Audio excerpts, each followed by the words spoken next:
Crime and Punishment by Fyodor Dostoevsky. Translated by Constance Garrett. Don't be anxious. I won't let him have her, the policeman said resolutely, and he set off after them. Ah, the wise one sees nowadays, he repeated aloud, sighing. At that moment, something seemed to sting Raskolnikov. In an instant, a complete revulsion of feeling came over him. Hey, here, he shouted after the policeman. The latter turned around. Let them be. What is it to do with you? Let her go. Let him amuse himself. He pointed at the dandy. What is it to do with you? The policeman was bewildered and stared at him open-eyed. Raskolnikov laughed. Well, ejaculated the policeman with a gesture of contempt, and he walked after the dandy and the girl, probably taking Raskolnikov for a madman or something even worse. He has carried off my 20 kopecks, Raskolnikov murmured angrily when he was left alone. Well, let him take as much from the other fellow to allow him to have the girl, and so let it end. And why did I want to interfere? Is it for me to help? Have I any right to help? Let them devour each other alive. What is it to me? How dare I give him 20 kopecks? Were they mine? In spite of those strange words, he felt very wretched. He sat down on the deserted seat. His thoughts strayed aimlessly. He found it hard to fix his mind on anything at the moment. He longed to forget himself altogether, to forget everything and then to wake up and begin life anew. Poor girl, he said, looking at the empty corner where she had sat. She will come to herself and weep, and then her mother will find out. She will give her a horrible beating, a horrible, shameful beating, and then maybe turn her out of doors.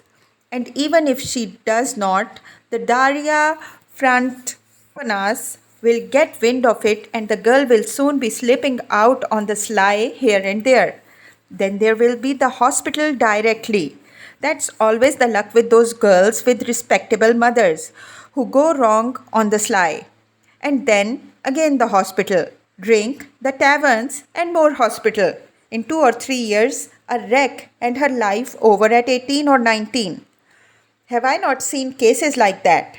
And how have they been brought to it? Why, they've all come to it like that. Ugh. But what does it matter? That's as it should be. They tell us, a certain percentage, they tell us, must every year go that way. To the devil, I suppose, so that the rest may remain chaste and not be interfered with. A percentage. What splendid words they have. They are so scientific, so consolatory. Once you've said percentage, there's nothing more to worry about. If we had any other word, maybe we might feel more uneasy. But what if Donia were one of the percentage, of another one, if not that one? But where am I going? He thought suddenly. Strange, I came out for something. As soon as I had read the letter, I came out. I was going to Vasilievsky Ostrov. Resume. That's what it was. Now I remember. What for, though? And what put the idea of going to Mahin into my head just now? That's curious. He wondered to himself. Resume was one of his old comrades at the university. It was remarkable that Raskolnikov had hardly any friends at the university. He kept aloof from everyone, went to see no one, and did not welcome anyone who came to see him. And indeed, everyone soon gave him up. He took no part in the students' gatherings, amusements, and conversations. He worked with great intensity without sparing himself, and he was respected for this, but no one liked him. He was very poor, and there was a sort of haughty pride and reserve about him, as though he were keeping something to himself. He seemed to some of his comrades to look down upon them all as children, as though he were superior in development, knowledge and convictions as though their beliefs and interests were beneath him. With Zumehin, he had got on, or at least he was more unreserved and communicative with him. Indeed, it was impossible to be on any other terms with Razumihin. He was an exceptionally good-humored and candid youth, good-natured to the point of simplicity, though both depth and dignity lay concealed under that simplicity. The better of his comrades understood this, and all were fond of him. He was extremely intelligent, though he was certainly rather a simpleton at times. He was of striking appearance, tall, thin, black-haired, and always badly shaved. He was sometimes uproarious and was reputed to be of great physical strength. One night, when out in a festive company, he had with one blow laid a gigantic policeman on his back. There was no limit to his drinking powers, but he could abstain from drink altogether. He sometimes went too far in his pranks, but he could do without pranks altogether. Another thing striking about Zumehin, no failure distressed him, and it seemed as though no unfavorable circumstances could crush him. He could lodge anywhere and bear the extremes of cold and hunger. He was very poor and kept himself entirely on what he could earn by work of one sort or another. He knew of no end of resources by which to earn money. He spent one whole winter without lighting his stove and used to declare that he liked it better because one slept more soundly in the cold. For the present, he too had been obliged to give up the university, but it was only for a time, and he was working with all his might to save enough to return to his studies again.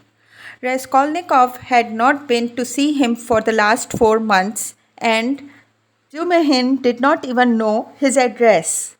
About 2 months before, they had met in the street, but Raskolnikov had turned away and even crossed to the other side that he might not be observed. And though Zumehin noticed him, he passed him by, as he did not want to annoy him. Chapter 5. Of course, I've been meaning lately to go to Razumihin's to ask for work, to ask him to get me lessons or something, Raskolnikov thought. But what help can he be to me now? Suppose he gets me lessons, suppose he shares his last farthing with me, if he has any farthings, so that I could get some boots and make myself tidy enough to give lessons. Well, and what then? What shall I do with the few coppers I earn? That's not what I want now. It's really absurd for me to go to Razumihin. The question why he was now going to Razumihin agitated him even more than he was himself aware. He kept uneasily seeking for some sinister significance in this apparently ordinary action. Could I have expected to set it all straight and to find a way out by means of Razumihin alone? He asked himself in perplexity. He pondered and rubbed his forehead and, strange to say, after long musing, suddenly, as if it were spontaneously and by chance, a fantastic thought came into his head. To Razumihin's, he said all at once calmly, as though he had reached a final determination. I shall go to Razumihin's, of course, but not now. I shall go to him on the next day after it, and it will be over and everything will begin afresh. And suddenly he realized what he was thinking. After it, he shouted, jumping up from his seat. But is it really going to happen? Is it possible? It really will happen? He left the seat and went off almost at a run. He meant to turn back homewards, but the thought of going home suddenly filled him with intense loathing in that hole, in that awful little cupboard of his. All this had for a month past been growing up in him, and he walked on at random. His nervous shudder had passed into a fever that made him feel shivering. In spite of the heat, he felt cold. With a kind of effort, he began almost unconsciously, for some inner craving, to stare at all the objects before him, as though looking for something to distract his attention. But he did not succeed, and kept dropping every moment into brooding. When, with a start, he lifted his head again and looked around, he forgot at once what he had just been thinking about and even where he was going.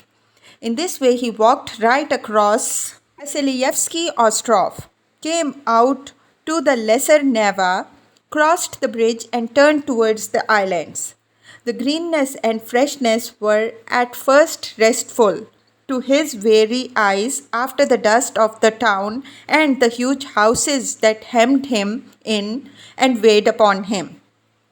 Here there were no taverns, no stifling closeness, no stench, but soon these new pleasant sensations passed into morbid irritability. Sometimes he stood still before a brightly painted summer villa standing among the green foliage. He gazed through the fence. He saw in the distance smartly dressed women on the verandas and balconies and children running in the gardens. The flowers specially caught his attention. He gazed at them longer than anything. He was met too by luxurious carriages and by men and women on horsebacks. He watched them with curious eyes and forgot about them before they had vanished from his sight. Once he stood still and counted his money. He found he had 30 kopecks, 20 to the policeman, 3 to Stasia for the letter, so I must have given 47 or 50 to the Marmeladovs yesterday, he thought, reckoning it up for some unknown reason. But he soon forgot with what object he had taken the money out of his pocket. He recalled it on passing on eating horse or tavern, and he felt that he was hungry. Going into the tavern, he drank a glass of vodka and ate a pie of some sort. He finished eating it as he walked away. It was a long while since he had taken vodka, and it had an effect upon him at once, though he only drank a wine glass full. His legs felt suddenly heavy, and a great drowsiness came upon him. He turned homewards, but reaching Rovsky Ostrov, he stopped completely exhausted, turned off the road into the bushes, sank down upon the grass, and instantly fell asleep. In a morbid condition of the brain, dreams often have a singular actuality, vividness, and extraordinary semblance of reality. At times, monstrous images are created, but the setting and the whole picture are so truth-like and filled with details so delicate, so unexpectedly, but so artistically consistent that the dreamer, were he an artist like Pushkin or Turgenev even, could never have invented them in the waking state. Such six dreams always remain long in the memory and make a powerful impression on the overwrought and deranged nervous system. Raskolnikov had a fearful dream. He dreamt he was back in his childhood in the little town of his birth. He was a child about 7 years old, walking into the country with his father on the evening of a holiday. It was a grey and heavy day. The country was exactly as he remembered it. Indeed, he recalled it far more vividly in his dream than he had done in memory. The little town stood on a level flat and bare as the hand. Not even a willow near it. Only in the far distance a corpse lay, a dark blur on the very edge of the horizon. A few paces beyond the last market garden stood a tavern, a big tavern, which had always aroused in him a feeling of aversion, even of fear, when he walked by it with his father. There was always a crowd there, always shouting, Laughter and abuse, hideous hoarse singing, and often fighting. Drunken and horrible looking figures were hanging about the tavern. He used to cling close to his father, trembling all over when he met them. Near the tavern, the road became a dusty track, the dust of which was always black. It was a winding road, and about 100 paces further on, it turned to the right to the graveyard. In the middle of the graveyard stood a stone church with a green cupola, where he used to go to Mass 2 or 3 times a year with his father and mother. A service was held in memory of his grandmother, who had long been dead and whom he had never seen. On these occasions, they used to take on a white dish tied up in a table napkin, a special sort of rice pudding with raisins stuck in it in the shape of a cross. He loved that church, the old-fashioned, unadorned icons, and the old priest with the shaking head. Near his grandmother's grave, which was marked by a stone, was the little grave of his younger brother, who had died at 6 months old. He did not remember him at all, but he had been told about his little brother, and whenever he visited the graveyard, he used religiously and reverently to cross himself and to bow down and kiss the little grave. And now that he dreamt that he was walking with his father past the tavern on the way to the graveyard. He was holding his father's hand and looking with dread at the tavern.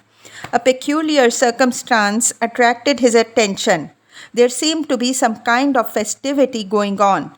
There were crowds of gaily dressed townspeople, peasant women and their husbands, and riffraff of all sorts, all singing and all more or less drunk. Near the entrance of the tavern stood a cart, but a strange cart. It was one of those big carts usually drawn by a heavy cart horse and laden with casks of wine or other heavy goods. He always liked looking at those great cart horses with their long manes, thick legs, and slow, even pace, drawing along a perfect mountain with no appearance of effort, as though it were easier going with a load than without it. But now, strange to say, in the shafts of such cart, he saw a little thin, sorrel beast, one of those peasants' nags, which he had often seen straining their utmost under a heavy load of wood or hay, especially when the wheels were stuck in the mud or in a rut, and the peasants would beat them so cruelly, sometimes even about the nose and eyes, and he felt so sorry for them that he almost cried, and his mother always used to take him away from the window. All of a sudden there was a great uproar of shouting, singing, and the balalaika, and from the tavern a number of big and very drunken peasants came out, wearing red and blue shirts and coats thrown over their shoulders. Get in, shouted one of them, a young, thick-necked peasant with a fleshy face red as a carrot. I'll take you all, get in. But at once there was an outbreak of laughter and exclamations in the crowd. Take us all with a beast like that? Why, Polka, are you crazy to put a nag like that in such a cart? And this mare is 20 if she is a day, mates. Get in, I'll take you all. Mikolka shouted again, leaping first into the cart, seizing the reins and standing straight up in front. The bay has gone with Twi, he shouted from the cart, and this brute, mates, is just breaking my heart. I feel as if I could kill her. She is just eating her head off. Get in, I tell you, I'll make her gallop. She'll gallop. And he picked up the whip, preparing himself with relish to flog the little mare. Get in, come along, the crowd laughed. Do you all hear? She'll gallop. Gallop indeed. She has not had a gallop in her for the last 10 years. She'll jog along. Don't you mind her, mates. Bring a whip, each of you. Get ready. All right, give it to her. They all clambered into Mikolka's cart, laughing and making jokes. 6 men got in, and there was still room for more. They hauled in a fat, rosy-cheeked woman. She was dressed in a red cotton, in a pointed beaded headdress and thick leather shoes. She was cracking nuts and laughing. The crowd round them was laughing too, and indeed, how could they help laughing? That wretched nag was to drag all the cartload of them at a gallop. 2 young fellows in the cart were just getting whips ready to help Mikolka. With a cry of "Now!" the mare tugged with her might, but far from galloping, could scarcely move forward. She struggled with her legs, gasping and shrinking from the blows of the 3 whips which were showered upon her like hail. The laughter in the cart and in the crowd was redoubled. But Mikolka flew into a rage and furiously thrashed the mare as though he supposed she really could gallop. "Let me get in too, mates," shouted a young man in the crowd whose appetite was aroused. "Get in, all get in," cried Mikolka. "She will draw you all. I'll beat her to death." And he thrashed and thrashed at the mare, beside himself with fury. "Father, father," he cried. "Father, what are they doing? Father, they are beating the poor horse." Come along, said his father. "They are drunken and foolish. They are in fun. Come away, don't look." And he tried to draw him away, but he tore himself away from his hand, and beside himself with horror, ran to the horse. The poor beast was in a bad mood.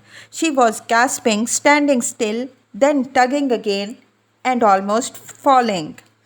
"Beat her to death," cried Mikolka. "It's come to that. I'll do for her."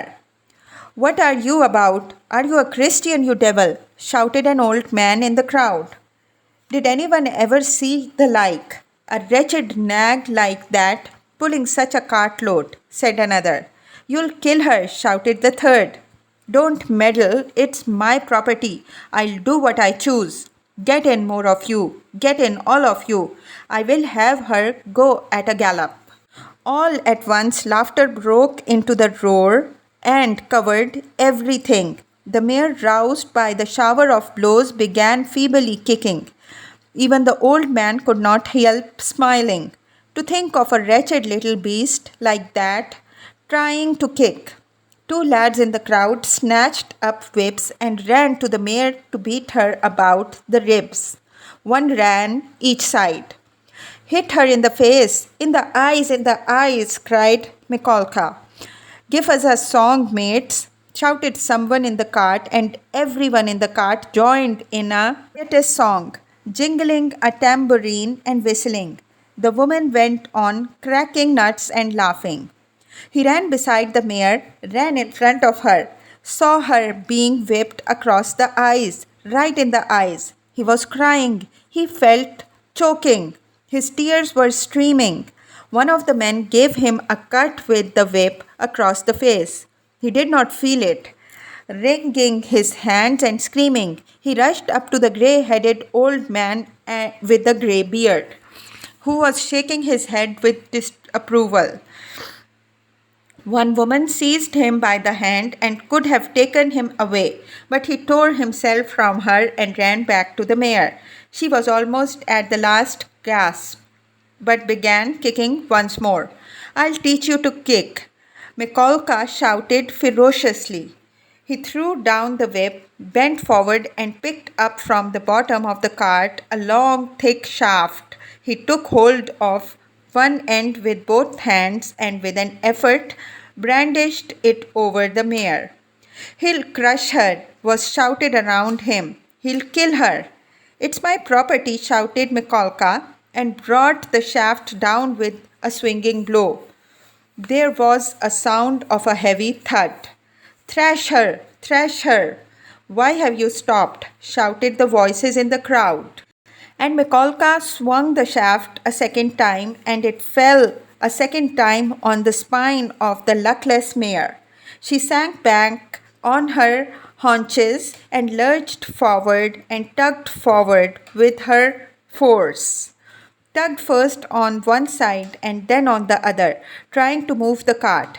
But the 6 whips were attacking her in all directions, and the shaft was raised again and fell upon her a 3rd time, then a 4th, with a heavy measured blows. Mikolka was in a fury that he could not kill her at one blow. "She's a tough one," was shouted in the crowd. "She'll fall in a minute, mates. There will be soon the end of her," said an admiring spectator in the crowd. "Fetch an axe to her. Finish her off," shouted a third. "I'll show you. Stand off." Mikolka screamed frantically. He threw down the shaft, stooped down in the cart and picked up an iron crowbar. "Look out," he shouted, and with all his might he dealt a stunning blow at the poor mare. The blow fell, the mare staggered, sank back, tried to pull, but the bar fell again with a swinging blow on her back, and she fell to the ground like a log.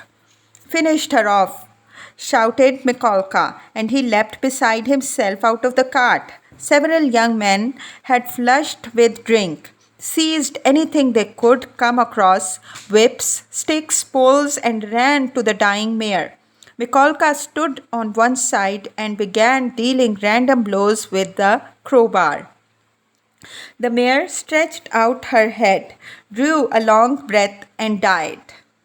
"You butchered her," someone shouted in the crowd. "Why wouldn't she gallop then?"